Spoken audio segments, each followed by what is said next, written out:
सब कर देंगे।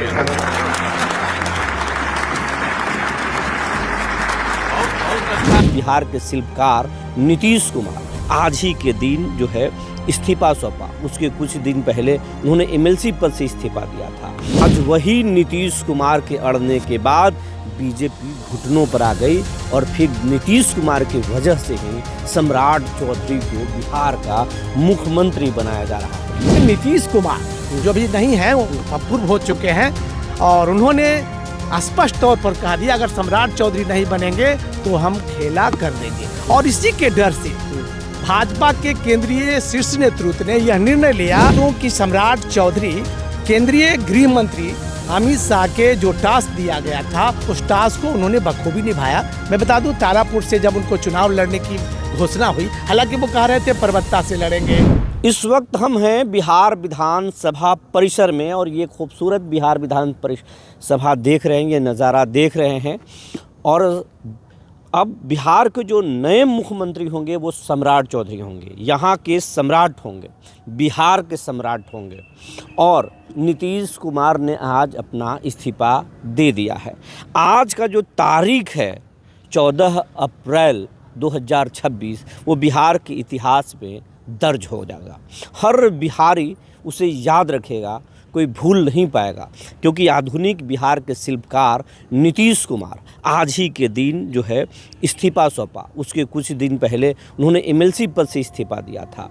लेकिन ये सब कुछ यूँ कैसे हो गया? सम्राट, बिहार के सम्राट कैसे बन गए? जबकि लोग भाजपा के ही कई खेमा ये बोल रहा था कि सम्राट मूल रूप से संघ से नहीं जुड़े हुए हैं, सम्राट बीजेपी से नहीं जुड़े हुए हैं। राजद से सफ़र शुरू की, जेडीयू में आए और कई पार्टियों में आए रहे, लेकिन बीजेपी में आए और फिर बीजेपी में वो प्रदेश अध्यक्ष बने, मंत्री बने, डिप्टी सीएम, फिर गृह मंत्री और अब बिहार के मुख्यमंत्री बनने जा रहे हैं।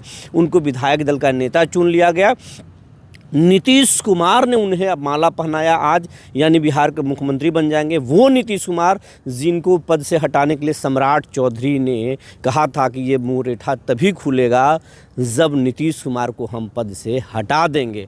लेकिन देखिए परिस्थितियाँ बदल चुकी है। आज वही नीतीश कुमार के अड़ने के बाद बीजेपी घुटनों पर आ गई और फिर नीतीश कुमार की वजह से ही सम्राट चौधरी को बिहार का मुख्यमंत्री बनाया जा रहा है। पहली बार नीतीश ने ही माला पहनाया और आशीर्वाद दिया। इन तमाम चीज़ों के पीछे कहानी क्या है, सम्राट, बिहार के सम्राट कैसे बने, ये सब कुछ हम बिहार विधानसभा से हम दिखाने की कोशिश करेंगे। आज बिहार विधानसभा किस तरीके से रोशनियों से नहा रहा है, रंग बिरंगी रोशनियों से, ये सब कुछ दिखाएंगे। जी नमस्कार, मैं हूं विपुल कुमार और आप देख रहे हैं सूर्य बिहार डिजिटल न्यूज़। हमारे साथ बिहार के सीनियर जर्नलिस्ट रंजीत सम्राट जी हैं और बिहार परिवार से ये कंसल्टेंट एडिटर के रूप में जो है हमारे साथ जुड़े हैं। अब रंजीत जी से हम जानेंगे कि सम्राट को आज जो दिन भर जो आप देखे, नीतीश कुमार की इस्तीफा, सम्राट चौधरी के यहाँ घर लगातार बैठक, नितिन नवीन के साथ विजय सिन्हा को लगातार जो फॉलोअप कर रहे थे नितिन नवीन, वो सब कुछ, और विजय सिन्हा के द्वारा ही प्रस्ताव लाया गया। ये लग रहा था कि विजय सिन्हा और सम्राट में जम नहीं रहा है। बिल्कुल बिल्कुल। और ये सब कैसे हो गया? देखिए ये शीर्ष नेतृत्व का कमाल है। शीर्ष नेतृत्व ने देखा कि मुख्यमंत्री नीतीश कुमार के द्वारा लगातार सम्राट चौधरी का नाम लिया जा रहा है। अगर सम्राट चौधरी को प्रस्तावित नहीं किया गया तो बीजेपी सरकार नहीं बना पाएगी। मुख्यमंत्री नीतीश कुमार के जो दबाव थे बीजेपी पर, वो दबाव बहुत बड़ा काम आया। और सबसे बड़ा बात है कि सम्राट चौधरी मुख्यमंत्री नीतीश कुमार को छोड़ नहीं रहे थे, बार बार नीतीश कुमार के दरवाजे जा रहे थे, जबकि बीजेपी के तमाम कई नेता मुख्यमंत्री के दावेदार थे, जिसमें कि विजय कुमार सिन्हा प्रबल दावेदारों में से गिने जा रहे थे। श्रेयसी सिंह थे, संजीव चौरसिया थे, आपको लखेंद्र पासवान यानी कई अभय गिरी यानी कई शीर्ष नेता मुख्यमंत्री के दावेदार थे। और अंतिम मुहर तब तक लगता जब तक शिवराज चौहान और नितिन नवीन क्लियर नहीं कर देते। लेकिन मुख्यमंत्री नीतीश कुमार जो भी नहीं है वो अपूर्व हो चुके हैं और उन्होंने स्पष्ट तौर पर कहा दिया अगर सम्राट चौधरी नहीं बनेंगे तो हम खेला कर देंगे। और इसी के डर से भाजपा के केंद्रीय शीर्ष नेतृत्व ने यह निर्णय लिया कि पहली बार भाजपा यहाँ मुख्यमंत्री बना रहा है, तो देखते हैं सम्राट चौधरी कहाँ तक ले जाता है। लेकिन आपने कुछ देर पहले कहा कि सम्राट चौधरी पर कई राजनीतिक घरानों से आकर भाजपा में राजनीति करने की बात जो हुई है, तो बिल्कुल सत्य है। राजद से उन्होंने राजनीति शुरू की, जेडीयू, हम कई दल से आकर उन्होंने मंत्री का पद, यानी मौसम वैज्ञानिक भी कह सकते हैं। आपने ये भी कहा कि मुरैठा बांधे थे मुख्यमंत्री नीतीश कुमार को हटाने के लिए, लेकिन अंततः नीतीश कुमार ने जो उन्हें इनाम दिया है, जो सम्मान दिया है, उसे भूला नहीं जा सकता है। और खास करके सम्राट चौधरी को अगर कोई मुख्यमंत्री बनाया है तो एकमात्र आदमी है नीतीश कुमार, जिसे भूला नहीं जा सकता है। हाँ, हम भी चुनाव के दौरान तारापुर गए थे, जहां सम्राट चौधरी का क्षेत्र है।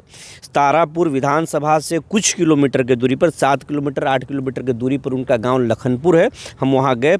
लोगों में जो लगाव था सम्राट चौधरी के प्रति, उनके परिवार के प्रति, उनके जो पिताजी हैं शकुनी चौधरी, उस क्षेत्र में लगातार उन्होंने शानदार काम किया है। तो वहाँ शुरुआत से ही माहौल बन रहा था।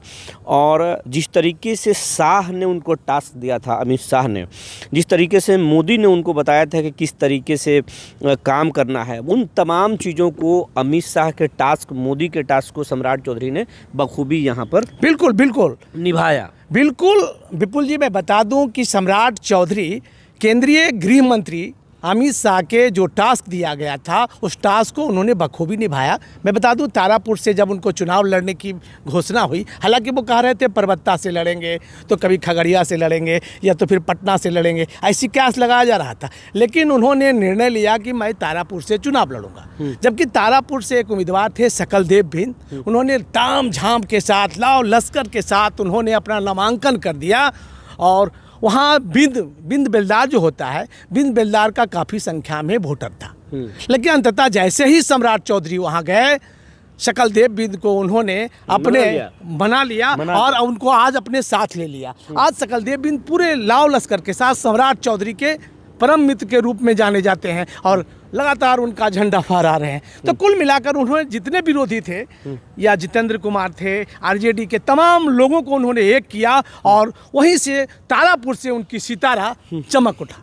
मैंने सूर्य विहार ने 4 मार्च को कह दिया था। आज तमाम डिजिटल प्लेटफॉर्म के बड़े धुरंधर, नेशनल मीडिया के धुरंधर, तमाम लोग बोल रहे हैं कि कोई शक है क्या, हमने सबसे पहले बता दिया था कि सम्राट चौधरी बिहार के मुख्यमंत्री बनेंगे। लेकिन कई चैनलों पर, कई डिजिटल प्लेटफॉर्म पर ये भी चल रहे थे कि कई नाम हैं। लेकिन सूर्य विहार पर आप जाएं, सूर्य विहार के यूट्यूब पर जाएं, फेसबुक पर जाएं, सूर्य विहार के डिजिटल प्लेटफॉर्म पर जाएं, 4 मार्च को ही हमने बता दिया था कि नीतीश कुमार बीजेपी के सामने बड़ा शर्त रख दिए हैं कि नीतीश सम्राट चौधरी ही हमारे बीजेपी में पसंद है। अगर आप सम्राट को सीएम बनाएंगे तभी हम मानेंगे, वरना जो हम नहीं मान सकते हैं। और बीजेपी ने बखूबी इस बात को समझा। जब नीतीश कुमार राज्यसभा के लिए नामांकन पर्चा दाखिल किए, तो जिस तरीके से बीजेपी जेडीयू में विद्रोह हुआ, बिहार के लोगों में रिएक्शंस आए, बीजेपी ने उसको भांप लिया। और जिस तरीके से लालू के वोट बैंक को उन्होंने सोशल इंजीनियरिंग से नीतीश कुमार ने ख़त्म किया था, साधा था, नीतीश कुमार के वोट बैंक कहीं आरजेडी की तरफ शिफ्ट ना चल जाए, बीजेपी ने बखूबी सादगी के साथ इस पूरे खेल को अंजाम दिया। और उम्मीद है सम्राट नीतीश की लेगेसी को, नीतीश की सियासत को, नीतीश के रास्ते पर बीजेपी के फॉर्मेट में ले जा पाएंगे। यही उम्मीद है। बिहार आगे कहाँ जाएगा ये देखने वाली बात होगी। लेकिन एक बात सच है जो सूर्य विहार ने बताया कि तारापुर का सितारा बुलंद हो गया, तारापुर का बेटा बिहार का सम्राट हो गया और सम्राट बिहार के चौधरी हो गए। बने रहिए हमारे साथ, तब तक के लिए धन्यवाद।